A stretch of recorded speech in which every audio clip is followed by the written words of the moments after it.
Welcome to the Reality Check podcast. I'm Zachary Phillips. If I could only recommend one single intervention, one thing that's done every day, one form or one activity that you could do for self-improvement, I would always recommend mindfulness meditation. Now, obviously, things aren't in a vacuum. I would obviously suggest that to be healthy, you exercise daily and you eat well and you see the therapists, you do your journaling, you do other forms of self-care, you socialize, you take your medication if you need to have medication, all of that sort of stuff. But if you can only do one thing, in my mind, for yourself, the first thing, at least, I should say, should be mindfulness meditation. What mindfulness meditation does is that it gives you the skills to detach. It allows you to see reality as it is for what it is. It gives you the power to notice your thoughts as they are arising and not get trapped by them. A lot of the time we're sort of going through life asleep, for lack of a better expression. We're going through life, jumping from one task to the next. A thought, an emotion, a mood pops up, and we're trapped by it. And then we just act. We get angry, so we yell. We get jealous, so we send an angry text. We feel lustful or attraction, so we say or do something we may later regret. We are afraid, we're depressed, we're fearful of the future. A lot of the times, we're in this sort of reactive mindset, and we're reacting based on the thoughts that we've been trapped by. Now, by thoughts here, I mean sort of all mental phenomena. But we're sort of trapped by those thoughts. But there is an antidote. And the antidote is mindfulness. The basic practice of mindfulness involves you turning your focus back to the sensations of the breath entering and leaving the nose.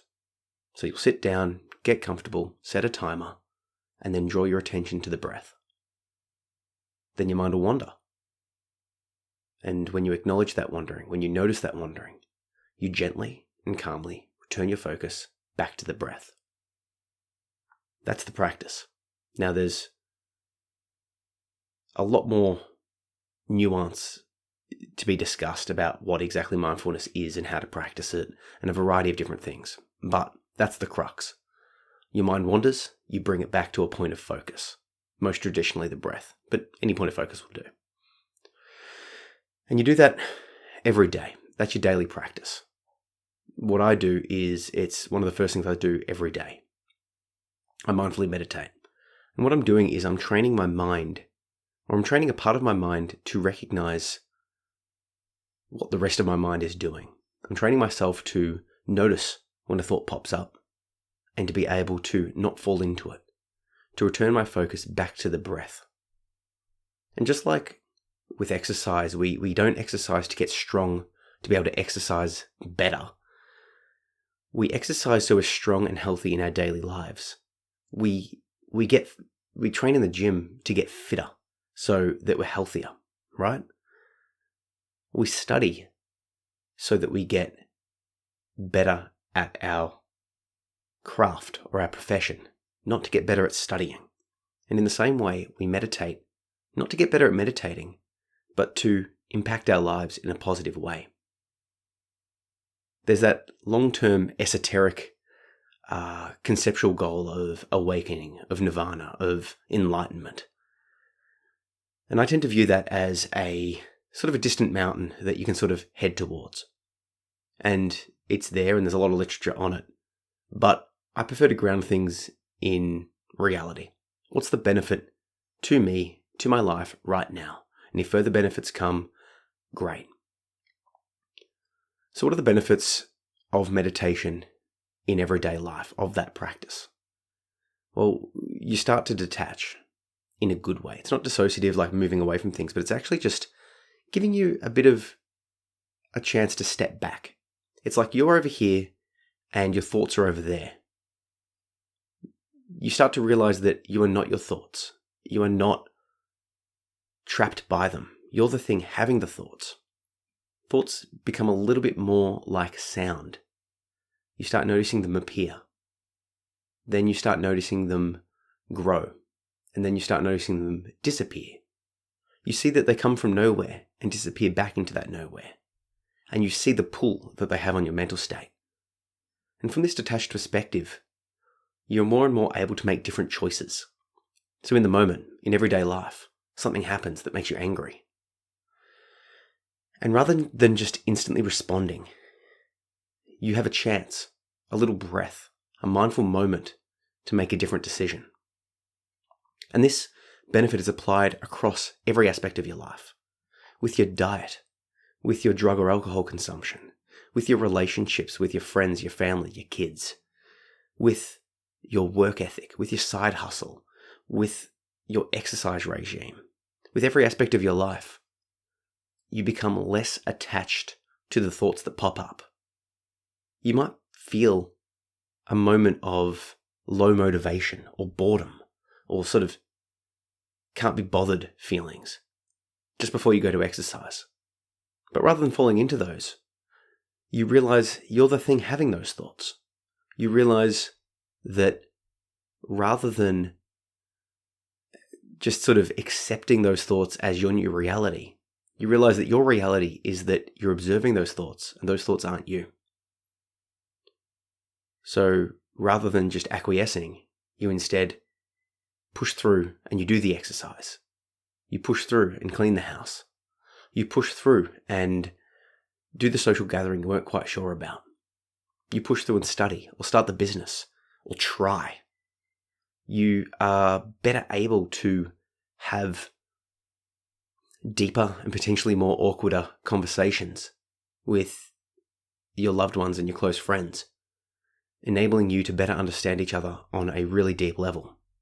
And the better you understand yourself, and the better you understand the people around you, the better choices you can make. And the better choices you can make will result in a life that is far more geared to what you want it to be. Not a responsive, reactionary lifestyle, but an abundant lifestyle, one that you're sort of initiating what you want. And not what you want in the sense of like, I want a new car, but what you want deeply and truly. You'll see when marketing for a new car, for example, or a TV show or social media or something pops up and starts grabbing your attention. You'll see what's you and what's been sort of put upon you. And once again, you'll be able to make better choices. And it all comes back to a dedicated mindfulness practice. It all comes back to returning our focus back to the breath repeatedly, because you're training yourself to be able to return that focus back to the breath and therefore gain control of your mental state. Like I've said, mindfulness meditation is part of my morning routine, and it is the first thing that I would recommend people do for themselves. Obviously, do everything.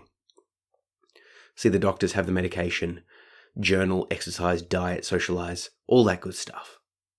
But the one thing you can do right now, right in this exact moment, is embrace mindfulness, is turn your attention back to the breath, is to realize that you've been trapped in thought and to make a different decision. So there's a couple of things that I've been doing to help boost my mindfulness practice. The first one is establishing the daily practice. Every day I get up and do it. I started with just 1 minute, and now I'm moving up to 20 minutes of mindfulness meditation. I do 10 minutes of silence, as well as 10 minutes guided. But I've also started a new project. I call it Mindfulness Mornings. And this is, if you've listened this far, something that you're probably interested in. I'm trying to do this every morning at about 6:40 a.m. Australian Eastern Standard Time. On Instagram, I go live. I will do a little bit of a talk about a mindfulness meditation-based topic, then a 5-minute mindfulness silent session focusing on the breath or something else that we decide, followed by 5 minutes of Q&A, and then a little bit of closing gratitude. So the whole session takes around 20 minutes. We just meet and greet at 6:40, 6:45, little talk, 6:50, a 5-minute guided meditation, silent meditation, and 6:55 a Q&A followed by a closing gratitude. And like I said, that's on Instagram Live at Zach P. Phillips. And everyone's welcome. It's free. The reason I'm doing this is because I want to get more practice in. I want to get better at explaining mindfulness meditation. But more importantly, I want to demonstrate visually to you that it's possible to sit in silence every day for 5 minutes. Because I know when I started, I tried a couple of different in-person meditation places and I didn't quite connect. I didn't quite gel with them. And like anything, if you don't see someone doing it, it's very hard to do it yourself. And it took me a good long while to be consistent with my practice, do it every single day. But I've been doing it every single day for, I think, 2 to 3 years now. And the changes have been out of this world. So what I want to do is get some more meditation time in, of course, but also bring the benefits to other people. I look at it as a form of social good, a form of altruism in a sense. Imagine what the world would be like if everyone could take a breath, could calm down, and just detach just a little bit from their innate biases, from their innate moods and stresses and anxiety and anger and all of that sort of stuff going on. And rather than reflexively post or say or do something in the wake of a heightened emotionality, imagine how good the world would be if we could all be just a little bit more detached, a little bit more aware of how our mental states impact our words and actions. So to encourage that, to help you, to help myself, to do all of those things, I'm doing live mindfulness mornings, hopefully every morning, on my Instagram at Zach P. Phillips at 6:40 Australian Eastern Standard Time. And I'm also putting the replays up on Instagram as a story, a post, as well as up on YouTube so you can play it back. And I hope that as a resource will be quite beneficial to all of us. I've done, I think, about 5 sessions and had a bunch of good feedback. People are loving it, and I really, really hope that you do too.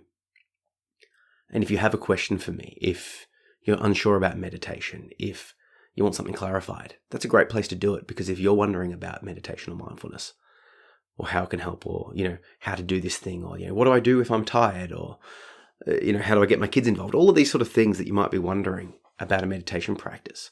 Can I do it if I'm religious? All of these questions, any of these questions, it's a great place to connect with me. So shoot me a message, join in, and let's get mindful.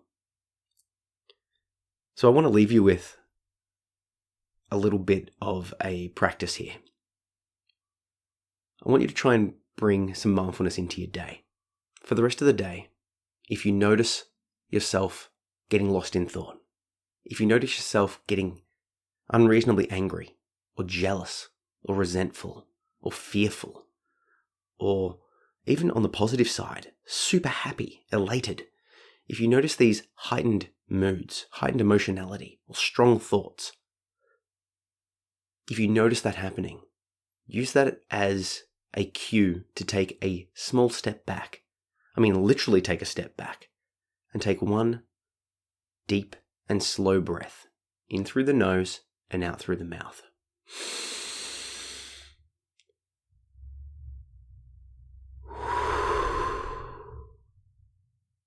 And then consider making a different decision. Yeah, that's it. Just one mindful breath. Have a great one.